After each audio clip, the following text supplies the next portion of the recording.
Good morning eight class. ये आज की वर्कशीट है आपकी, वर्कशीट नंबर 30।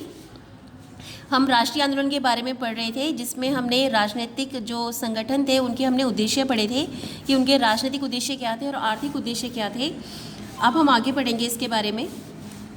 जो ये कांग्रेस थे, कांग्रेस जिस तरीके से काम कर रही थी उसके तौर तरीक़ों पर अब लोगों को जो है थोड़ा सा सवाल खड़े करने लग गए थे।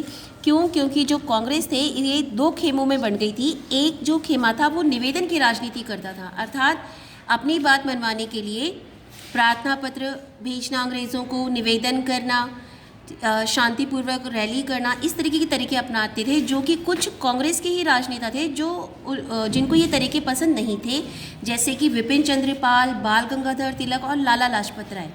तो इसके कारण ये जो कांग्रेस थी, कांग्रेस में ही दो खेमे बंट गए। एक को कहा जाने लग गया नरम दल, जो कि निवेदन की राजनीति पे विश्वास करता था, और दूसरा हो गया गरम दल, जिसके नेता थे विपिन चंद्र पाल, बाल गंगाधर तिलक और लाला लाजपत राय, जो बोलते थे कि इस तरह की निवेदन की राजनीति से कुछ भी हासिल नहीं होगा, हमें कुछ और इसके बारे में सोचना पड़ेगा। ठीक है। अच्छा, अब ये जो बाल गंगाधर तिलक थे, इनका एक नारा जो था वो बहुत ही प्रसिद्ध नारा है, बहुत बार पूछा भी गया है। क्या नारा था?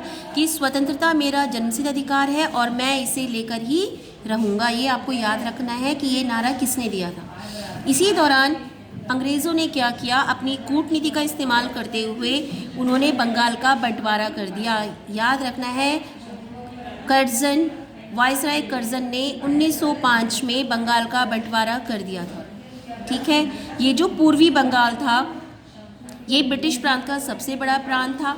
इसमें थोड़ा सा बिहार का हिस्सा भी था, थोड़ा सा उड़ीसा का हिस्सा भी था। अंग्रेज़ों ने किस कारण इसका बंटवारा किया? क्या रीज़न उन्होंने दिया? अंग्रेज़ों ने कहा क्योंकि ये जो बंगाल है ये बहुत बड़ा प्रांत है और हमें इसका प्रशासन संभालने में दिक्कत होती है, इसलिए प्रशासकीय सुविधा को ध्यान में रखते हुए उन्होंने इसका बंटवारा कर दिया।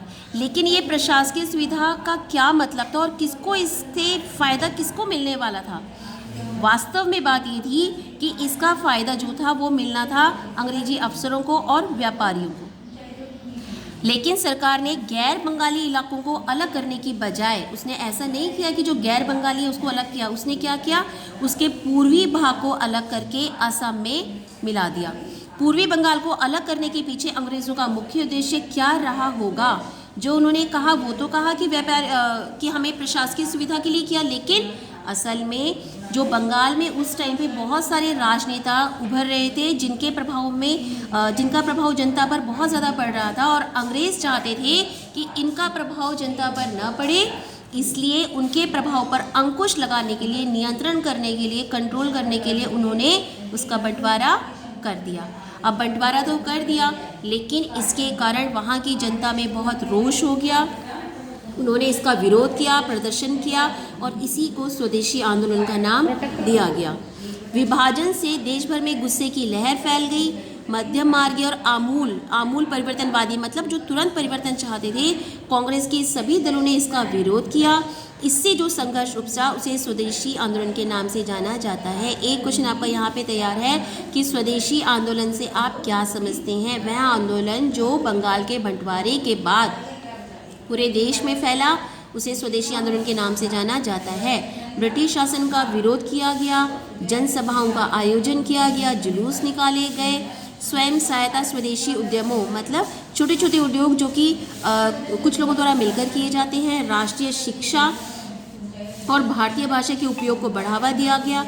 यह आंदोलन बंगाल में सबसे ताकतवर था, परंतु अन्य इलाकों में इसकी अनुकूल फैली, मतलब बंगाल में तो इसका शुरुआत हुई, लेकिन इसका प्रभाव पूरे भारत में दिखाई दिया।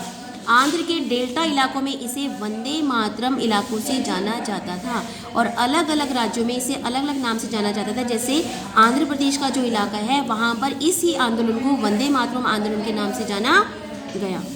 कुछ लोग ब्रिटिश शासन को उखाड़ फेंकने के लिए क्रांतिकारी हिंसा के समर्थन थे। मतलब अभी मैंने आपको बताया था नरम दल और गरम दल थे, तो अधिकतर जो नेता थे वो कहते थे कि हमें क्रांतिकारी हिंसा द्वारा ही हम अपना स्वशासन हासिल कर सकते हैं। इसी दौरान कुछ महत्वपूर्ण घटनाएं हुई, जैसे 1905 में बंगाल का विभाजन हुआ, तो 1906 में ढाका में मुस्लिम लीग का गठन किया गया। 1907 में क्या हुआ, जो कांग्रेस थी जिसमें पहले से ही अंदर ही द्वंद्व चल रहा था गरम दल और नरम दल में, उसका भी विभाजन हो गया।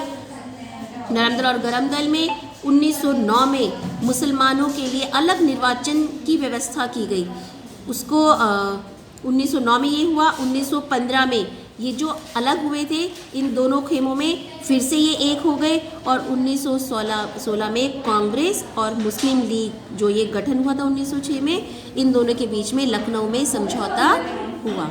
तो ये कुछ महत्वपूर्ण घटनाएं थी इस दौर की। अब आपसे कुछ क्वेश्चन पूछे जा रहे हैं, जैसे कांग्रेस के नरमपंथियों की आलोचना क्यों होने लगी थी, क्यों गरम दल कहता था कि जो कांग्रेस है इसके तरीके सही नहीं है, इस पैरा में से आपको इसका उत्तर लिखना है। दूसरा, बंगाल के विभाजन के पीछे वास्तविक मंशा की थी, मतलब वो तो उन्होंने बोला कि हमने प्रशासकीय सुविधा को देखकर किया, लेकिन वास्तविकता क्या थी ये आपको बताना है, ठीक है। इसी पैरा में आपको दे रखा है, स्वदेशी आंदोलन में अंग्रेजों का विरोध किस प्रकार किया गया, क्या क्या किया गया, जैसे जनसभाएं की गई, जुलूस निकाले गए, स्वदेशी उद्यमों को बढ़ावा दिया गया। अगला, बाल गंगाधर तिलक का प्रसिद्ध नारा,